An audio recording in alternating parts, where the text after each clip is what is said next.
Hello, I'm Charlie Brooker and you're watching 2010 Wipe, a programme all about things both real and televised that happened this year. And it was a year of confusing and unexpected events.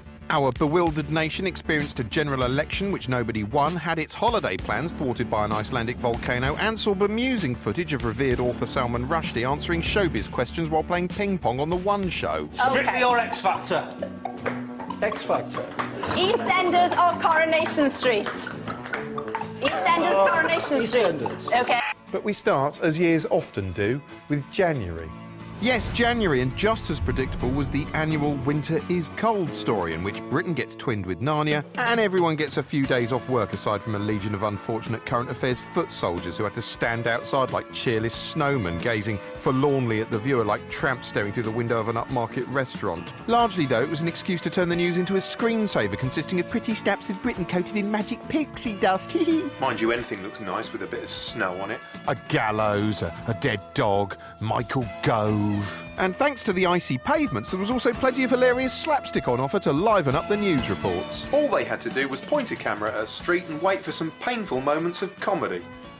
It's still dangerous for Dublin pedestrians. But not everyone found it quite so funny. The pavement should be gritted like the roads. People leave their cars at home because they can't get off their drives and so forth and so on. They must be gritted like the roads. All right, Sniffleguts, cheer up. But the roads weren't gritted enough either, thanks to an acute grit shortage which farted some much-needed drama into the story, which the news was quick to exaggerate.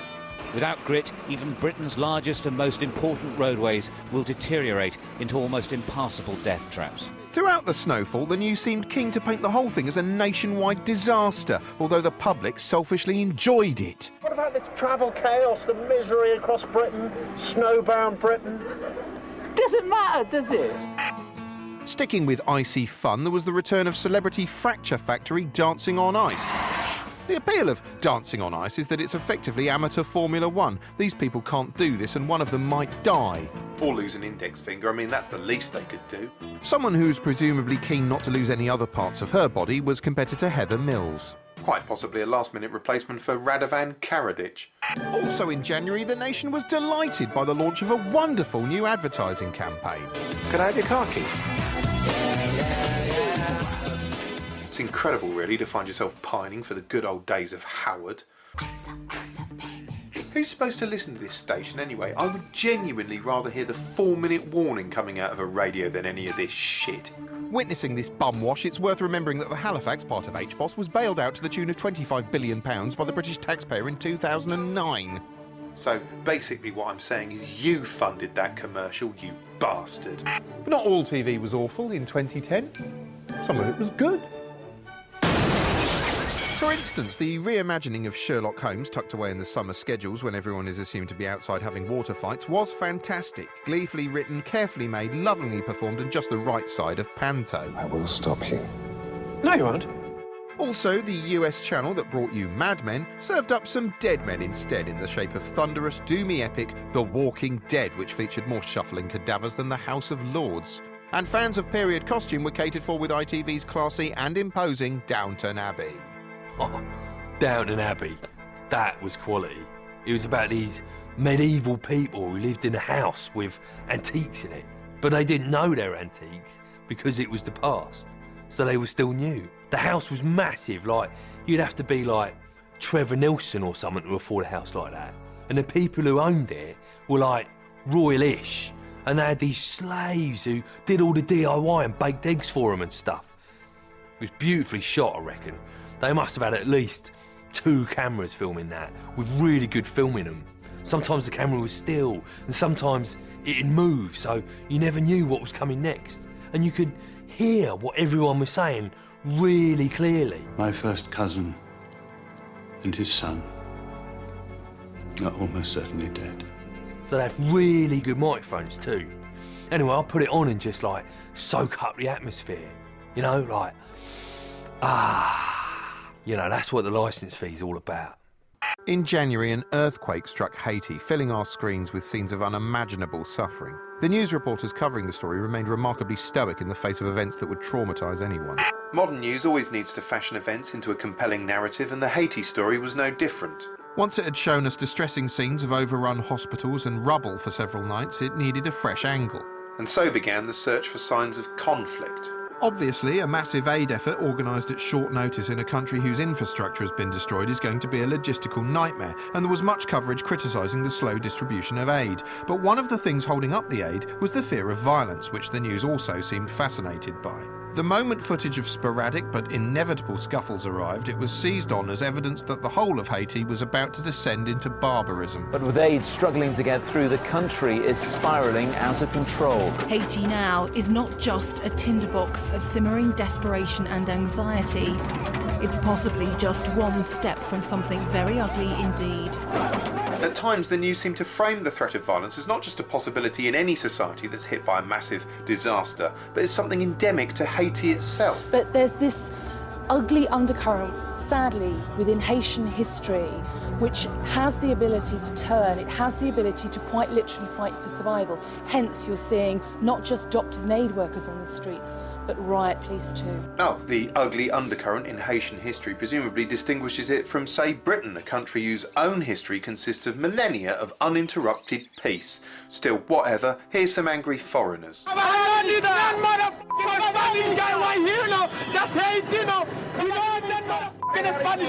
What he says is hard to understand. It almost doesn't matter. If you say so. In February, the residents of Albert Square went live, and TV critic Grace Dent couldn't get enough of it. I actually thought that the EastEnders 25th live anniversary was one of the best things on BBC One this year. I didn't actually give a damn about who'd killed Archie. I just wanted to see how much they could arse it up in the space of 28 minutes. We saw Max Brannan dramatically stick his fingers down his throat.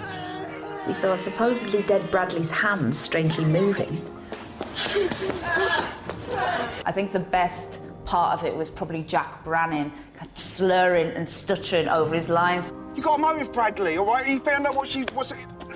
I didn't care who was involved. The biggest mystery was what the hell he was going on about. You held the fact from the... Look, it's a motive. You've held it against the public. Look, no, we all have. I think the lesson we learned from the live episode is that things aren't actually better live. I mean, they're exciting, but not for the right reasons. One of the best things on EastEnders this year was possibly Phil's descent into crack. Blimey, it's crack. It was always a mystery to me why nobody had ended up on crack sooner. It's such a depressing place. I can't believe it's taken until 2010 to resort to it. The thing is with Phil's usage of crack was that he seemed to spend a lot of the time at a party completely off his head, listening to The Who. Phil's life was immeasurably lifted by using crack. I mean, in fact, this wasn't anti-drugs, this was an advert for crack. Apparently addicted to a different sort of crack was golfing legend Tiger Woods, one of several high-profile sports stars who got caught tit-handed this year. Woods had had sex with so many women he had to issue a worldwide apology, comprehensively broadcast live on Sky News in unflinching, uncomfortable and apparently unending detail. I want to say to each of you, simply and directly, I am deeply sorry for my irresponsible and selfish behavior I engaged in. You know, I'm detecting a slight air of penitence from this. I once heard, and I believe it's true, it's not what you achieve in life that matters, it's what you overcome. Or come over in your case. I know people want to find out how I could be so selfish and so foolish. Yeah, that, and they want to know how come you didn't squirt yourself inside out. Of course, what Tiger is actually doing here is addressing his sponsors who require him to fall on his pork sword because they need someone spotlessly clean to hawk their goodies. In fact, it's surprising no one capitalised on it by creating a range of apologising Tiger dolls. I am so sorry.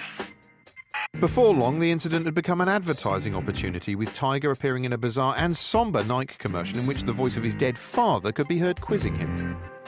I want to find out what your thinking was. I want to find out what your feelings are. And did you learn anything? Yeah, never mind did you learn anything. Did you take any photos? Of course, ironically, it's possible that Tiger used to imagine his dead father talking to him to delay orgasm. One thing you couldn't get away from this year on TV was ridiculous physical motion. Jigging was everywhere, as if some North Korean scientists had snuck in and unleashed a dance virus. From the gaudy enthusiasm of Sky's Got to Dance to the gittish street jerking on Britain's Got Talent, it seemed everyone wanted to be a singing, dancing twit. I blame Glee. Yeah, that's right, Glee, a sugary kitten fart of auto-tuned karaoke nothingity the nation quickly clasped to its easily impressed bosom. What you need is a big strong hand to lift you to your higher ground.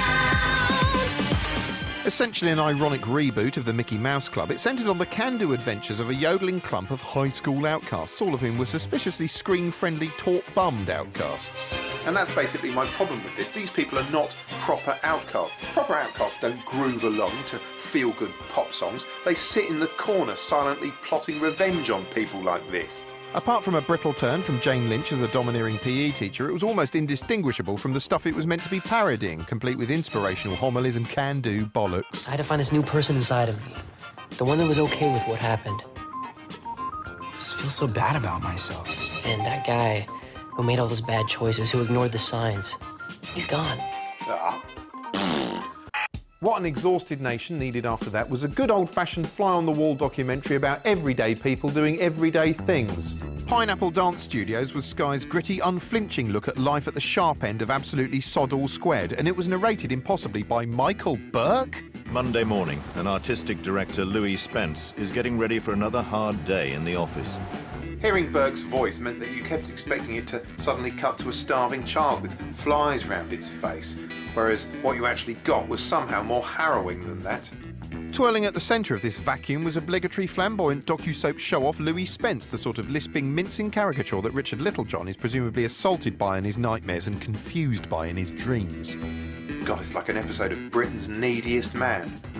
If you look away from him for 1 minute, he will die. There's nothing wrong with working in Sainsbury's or Asda Packet. There's nothing wrong. But imagine me down the aisles. Right, spaghetti, baked beans. I mean, you know, it's not going to happen, is it? Yeah, I know he's one of those great TV characters, but imagine trying to, I don't know, talk to him. The song and dance continued into March with the launch of Over the Rainbow, a Saturday night audition epic which saw a studio full of wannabe budding Judy Garlands battle it out in front of Charlotte Church, Albert Square, Terence Stamp and Admiral Akbar in a bid to don the ruby slippers.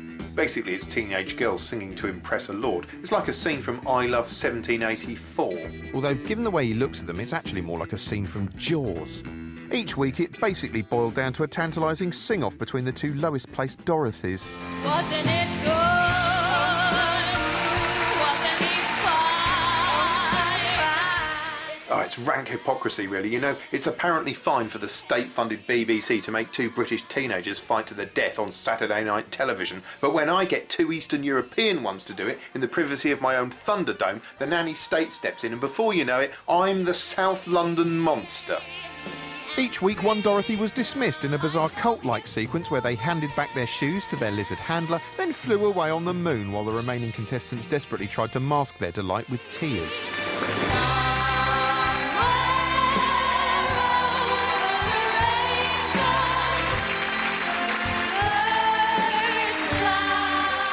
Oh, if Judy Garland could see this, she'd thank God she was drunk.